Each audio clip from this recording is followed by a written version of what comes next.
कहानी की शुरुआत में हमें चीप और इजिन को बैठे हुए दिखाते हैं। तभी चीप ड्रिंक लेते हुए इजिन से कहता है कि हालांकि जिस व्यक्ति की मृत्यु हुई है वो उस सड़क के उस पार रहता था और मैं उसे जानता था। वो बंदा अपने फील्ड में अच्छा था, जो वो काम करता था उनका नाम कभी भी बहुत अच्छे से होता था। यह इंफॉर्मेशन इजिन अपना ध्यान से सुनता है। तभी चीप आगे कहता है, जब मैं बीम असेंबली में किम के लिए काम करता था तो संयोग से मुझे एक बात का एहसास हुआ। मैंने सोचा था कि वह आदमी एक ठग था, लेकिन वह नहीं था। तुम्हारे बॉस और डायरेक्टर शिनजी के वो फादर, उस व्यक्ति को वाइस चेयरमैन शिन की चेओल का काम सौंपा गया था और वह गुप्त रूप से उसका ध्यान रखता था। सुनकर इजिन सोचता है और फिर उस पल को याद करता है, पिछले वाले जिसको वो चेयरमैन को देखा था, उसके पिता को। तभी चीप आगे कहता है इजिन से, हर कोई चुप्पी साधे हुए है, लेकिन कुछ महीने पहले हुई मर्डर केस मामले के बारे में उस समय ऐसी अफवाह फैली थी कि चेयरमैन की भी हत्या हुई थी। ये सुनकर इजिन अपना उठता है और उसको कहता है कि थैंक यू आपकी इंफॉर्मेशन के लिए। हैरान होता है और इजिन से कहता है किड, और आगे बताने लगता है, मुझे नहीं पता कि तुम इस मामले में क्यों रुचि रख रहे हो, पर लेकिन मुझे लगता है कि ये ऐसी चीज नहीं है जिसमें आपको अपनी नाक कुचलनी चाहिए। ये सुनकर इजिन अपना चीप की तरफ देखता है और फिर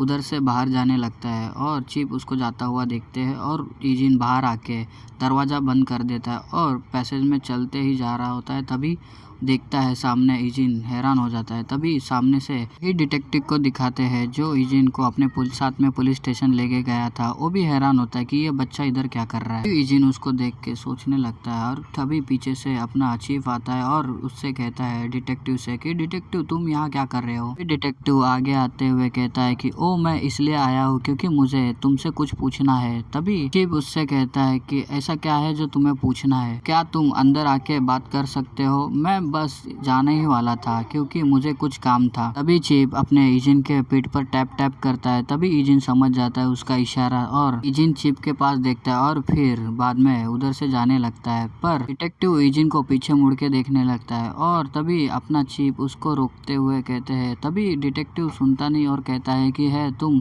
तभी चीफ डिटेक्टिव से कहता है कि अरे आप मुझसे क्या पूछना चाहते हो और मेरे पास ज्यादा समय नहीं है। डिटेक्टिव उसकी बात सुनता नहीं, पर वो डिटेक्टिव इजिन के पास ही देखने लगता है और इजिन देखते हैं कि इजिन वहां से जा रहा होता है। फिर सीन शिफ्ट होता है, हमें SWS बिल्डिंग को दिखाते हैं जिसके अंदर अपने शिन के फादर रहते हैं, जो कहते हैं कि क्या कल्प्रिट किम योंग है। तभी उनका बॉडीगार्ड पीछे से कहता है कि हाँ, मेथड और निशान देखते हुए सुनिश्चित है कि वही है। तभी डायरेक्टर के फादर कहते हैं कि हाँ, यह सोचकर कि वह एक लॉज जिसे मैं निपटारा नहीं कर सकता मेरे लिए इस तरह की परेशानी का कारण बन गई है। ये सुनने के बाद वो बॉडीगार्ड कहता है कि उच्च अधिकारियों ने एजेंट को रिहा कर दिया है और वो वर्तमान में उनकी तलाश में है। ये सुनने के बाद जीए के फादर कहते हैं वो भी इस समय घबराया होगा, फिर भी और तो काम हमचैन आगे बढ़ रहा है। ये अपने लेफ्टिनेंट की बात कर रहे होते हैं।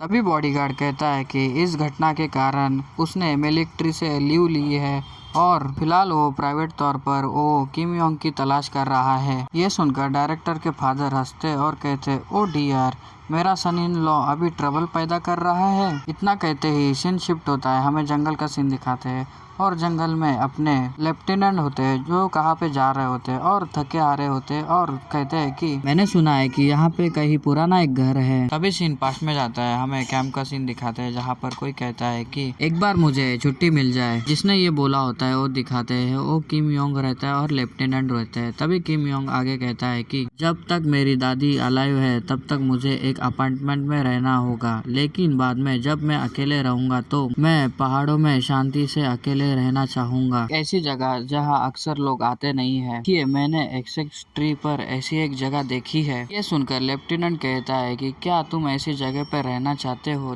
तुम अभी यंग हो। तभी भी फिर सीन प्रेजेंट में आता है, अपना लेफ्टिनेंट कुछ देखता है और देखता है कि आगे एक घर है और कहता है कि मैंने आखिरकार उसे ढूंढ लिया। फिर लेफ्टिनेंट आगे कहता है कि लेकिन क्या योग वहाँ पे होगा। भी वहाँ पे कोई कहता है कि यदि आप पहाड़ पर जाओगे तो वहाँ पे एक पुराना घर है। भी लेफ्टिनेंट को दिखाते हैं जो एक व्यक्ति से पूछ रहा होता है। तभी वो व्यक्ति आगे कहता है कि यंग लोग वहाँ पे किराए पे रहते हैं। यहाँ पे एक यंग लड़का है जो इस जगह को किराए पर लेके रहता है। भी लेफ्टिनेंट प्रेजेंट में आता है और आगे बढ़ने लगता है और तभी लेफ्टिनेंट को कहाँ से तो आवाज आती है तो वो हैरान होता है। तभी वो साइड में देखता है तो साइड में किम योंग होता है। वो लेफ्टिनेंट पे गन पॉइंट करते हुए खड़ा रहता है। तभी लेफ्टिनेंट उसको देखता है और कहता है कि किम योंग, और आगे उससे कहता है कि आखिर तुम्हें क्या हो गया है। तभी किम योंग कहता है कि यहाँ से हिलने की कोशिश मत करो। ये सुनकर लेफ्टिनेंट कहते हैं कि प्लीज किम योंग, ये स्टॉप कर दो अभी। हर जगह के लोग आपको पकड़ने की कोशिश कर रहे हैं। यदि तुम उनसे पहुंचने से पहले ही आत्मसमर्पण कर देते हो तो मैं आपकी हेल्प करूंगा। ये सुनकर किम योंग कहता है कि कांग हम चैन,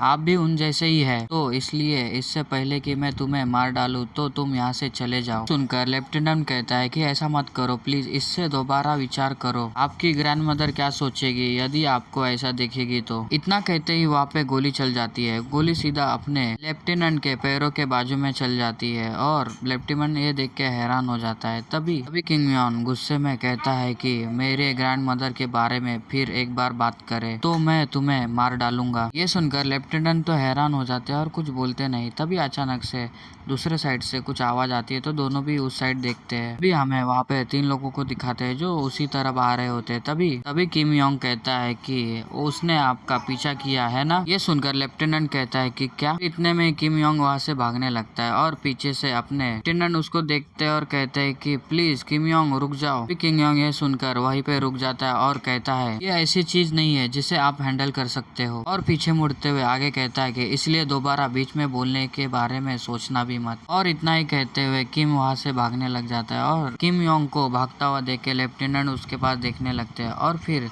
गुस्से में अपने दांत पीसने लगते हैं। तभी पीछे से आवाज आता है। वही तीनों बंदे रहते हैं जो पहले थोड़ी देर पहले उनकी तरफ आ रहे होते हैं। तभी वो कहते हैं कि मेजर काम हमचान, वही रुक जाओ। ये सुनकर लेफ्टिनेंट को तो गुस्सा आता है और कहते हैं कि अब तुम कौन लोग हो। तभी उसमें से 2 बंदे उनसे आगे निकल जाते हैं और एक बंदा अपनी आईडी दिखाते हुए कहता है हम लोग NIS से है। ये सुनने के बाद लेफ्टिनेंट तो हैरान हो जाते हैं और कहते हैं कि क्या NIS ने भी कदम उठा लिया है। अभी NIS का ऑफिसर कहता है कि तुम्हें हमारे साथ आना चाहिए। लीव पर गए हुए किसी व्यक्ति को किम योंग से मुलाकात क्यों की तो तुम स्वयं हमें एक्सप्लेन करोगे। सुनकर लेफ्टिनेंट तो उसके पास घूर के हुए देखता है पर कुछ बोलता नहीं है और फिर दोनों बात करने लगते हैं। और तभी हमें एक बंदे को दिखाते हैं जो दूरबीन से ये देख रहा होता है। ये कोई नहीं अपना इजिन रहता है। तभी इजिन उन दोनों पे नजर रखने लगता है। तभी सीन शिफ्ट होता है। तभी हमें लेफ्टिनेंट को दिखाते हैं जो एक बिल्डिंग से बाहर आ रहा होता है। तभी लेफ्टिनेंट कुछ सोचने लगता है। वो पहले ही बातें जो NIS ऑफिसर ने उससे की थी। तो NIS ऑफिसर कहता है कि तुम सचमुच लकी हो मेजर, यदि तुम हमारे द्वारा आपको रिहा किया जाने के तुरंत बाद अपने पद पर वापस आ जाए तो कोई समस्या नहीं होगी। ये सुनने के बाद लेफ्टिनेंट तो कुछ भी नहीं कहता। तभी वो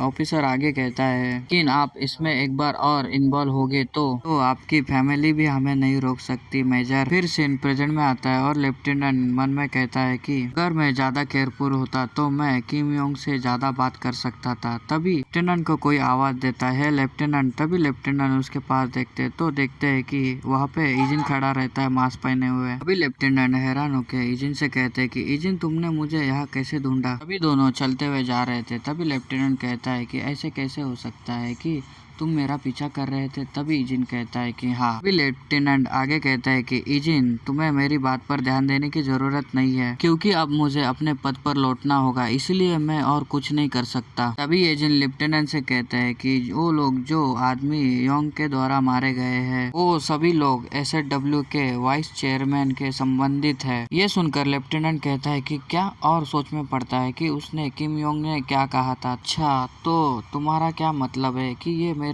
फादर इन द लॉ के संबंधित है। अच्छा, इसलिए उसने ऐसा कहा था कि काम हमचान आप भी उन जैसे ही है, इससे कि पहले मैं तुम्हें मार डालूं तुम यहाँ से चले जाओ। क्या किम, इसलिए तुमने ऐसा कहा था। यह सोचकर तो हैरान होता है और उसके चेहरे से पसीना निकलता है। तभी इजिन लेफ्टिनेंट से कहता है कि मैंने सुना है कि आपको अब अपने पद पर लौटना होगा। फिर इजिन लेफ्टिनेंट के पास देख के कहता है कि आप क्या चाहते हो लेफ्टिनेंट। भी ये बात सुनकर लेफ्टिनेंट नीचे देखते हुए कहता है कि उम्मीद है कि योंग खुद को सौंप देगा, लेकिन अब मैं इतना निश्चित हूँ कि ऐसी बहुत सी चीजें हैं जो गलत लगती है। ये बातें ईजिन अपना ध्यान से सुन रहा होता है। तभी लेफ्टिनेंट आगे कहते हैं कि हालांकि योंग इस तरह का आदमी नहीं है, कम से कम मैं उसका एक्सप्लेनेशन तो सुनना ही चाहता हूँ। ये सुनने के बाद ईजिन अपना पीछे मुड़ता है और कहता है कि मैं समझ चुका हूँ। तभी ईजिन वहाँ से जाने लगता है और उसको जाता हुआ देख के लेफ्टिनेंट उसको जाता हुआ देखने लगता है। तभी ये एपिसोड यही खत्म होता है। मिलते हैं अगले एपिसोड में। अपना ख्याल रखना। Bye bye.